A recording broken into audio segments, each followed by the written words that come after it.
When you look at the world map, it's immediately obvious how many continents there are and which countries belong to which ones. No, it isn't. That's right, that's why we're doing an episode about it. Welcome to Map Men. We're the men. And here's the map.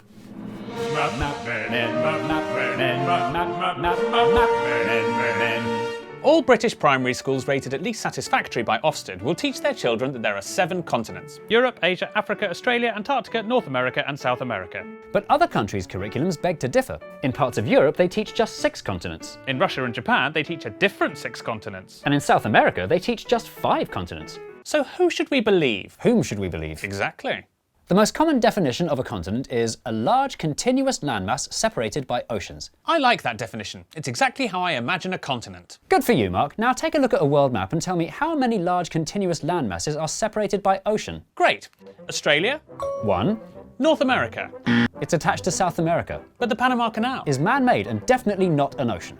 Point taken. So, all of America? 2. Antarctica? 3. Africa? Africa is only separated from Eurasia by another man-made canal, the Suez, so it doesn't fit the definition. I see. So, Afro-Eurasia? Congratulations!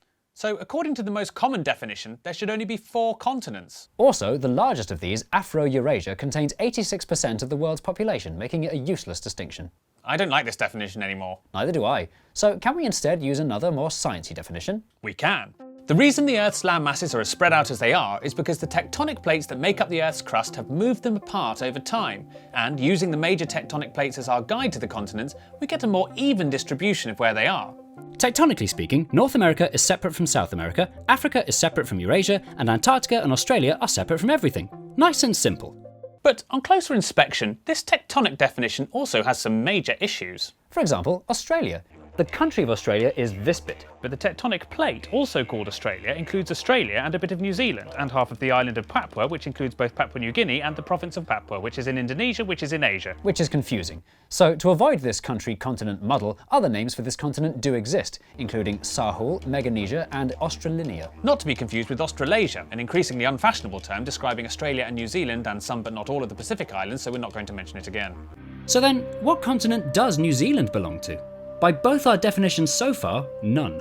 Good for New Zealand. What's wrong with not belonging to any continent? Not being able to take part in the Olympics.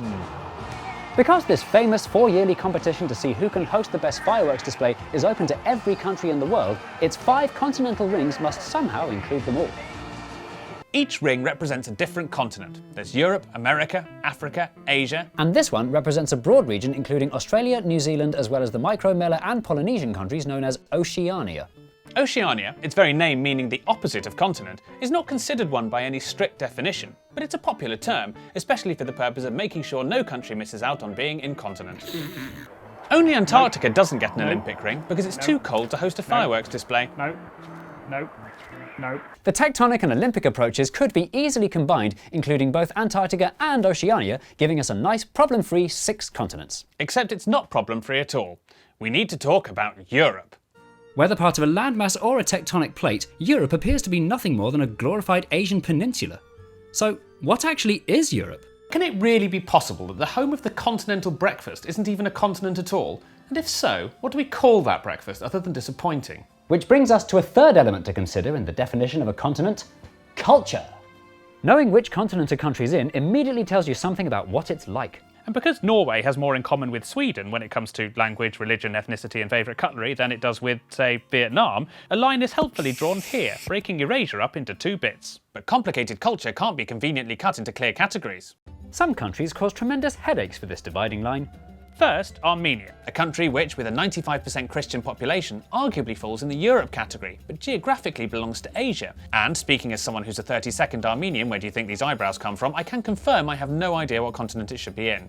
The second problem country is Turkey, which incessantly prides itself on being an Asian-European hybrid. Food? Asia. Trading partners? Europe. Religion? Asia. Writing system? Europe. This leaves the dividing line with no option but to split Turkey's largest city, Istanbul, straight down the middle, misleadingly suggesting that the populations either side of the Straits of Bosphorus are somehow totally different from one another. One way of solving the problem of where the line goes is to insist that it doesn't exist. Which is the approach taken by Russia, which should come as no surprise because it's in Russia's interest to view Eurasia as a single continent. If it's divided, that might make people think they're different from each other. And when people think they're different, they like to talk about things like independence. To make matters messier, some European countries have significant territories in other continents. The largest part of Denmark is officially in North America, And France, with dozens of overseas territories, has put bits of Europe in Africa, Oceania, both Americas and Antarctica. Perhaps the best example of the difficulty of pinning down what is and isn't Europe can be found in the insufferable Eurovision Song Contest. Insufferably fabulous! In its first year, just 7 very European countries took to the stage: Belgium, France, Italy, Luxembourg, the Netherlands, Switzerland and West Germany. But with more countries wanting to get in on the pop-tastic action, this quickly expanded, adding transcontinental Russia, dubiously European Georgia, Asia's Israel, Africa's Morocco, eventually giving up the geographical facade altogether with Australia's Australia. What Eurovision demonstrates quite well is that continents are all about politics. Every continent now has some form of political and economic union. There's Mercosur, the African Union, ASEAN, and of course the EU. But these organisations are rarely drawn on the same lines as the continents themselves. Despite the number of people who confused Britain leaving the EU with Britain leaving Europe, it remains something which, tectonically speaking, we can't actually have a referendum on. The underlying question in all of this is, why does it matter how many continents there are? Should we even care which one we belong to? Well, no, not really. What the continents really represent is a human desire to use broad generalisations to categorise the world into arbitrary subdivisions. So whether it's 7, 5 or even 6 continents, these subdivisions will remain as useful as they are argued about. Are you really a 32nd Armenian? Yes. Because I'm a 23rd Hawaiian. Are you really? No. Hello. Bonjour! With travel restrictions coming to an end, we'll soon be allowed to go on holiday again. Les restrictions pour voyager sont bientôt terminées. Nous allons pouvoir enfin partir en vacances. So there's never been a better time to brush up on a foreign language. Marc ne parle pas français, alors je peux dire ce que je veux. Which is why we've partnered up with Rosetta Stone to help you learn a new language anywhere, anytime, on desktop, mobile or tablet. Marc ne met pas assez d'assaisonnement dans sa bolognaise. Instead of dull translation exercises, the Rosetta Stone approach is to fully immerse you in the language, connecting images to words and sounds like you did as a child. Marc porte les mêmes chaussettes depuis 3 jours. This makes learning a new language easy and fun, and ultimately gets you thinking in your new language. J'ai volé tellement de Sharpie à Marc au cours des 5 dernières années. And only Rosetta Stone has True Accent, speech recognition software giving instant feedback on your pronunciation to help perfect your accent and sound like a local.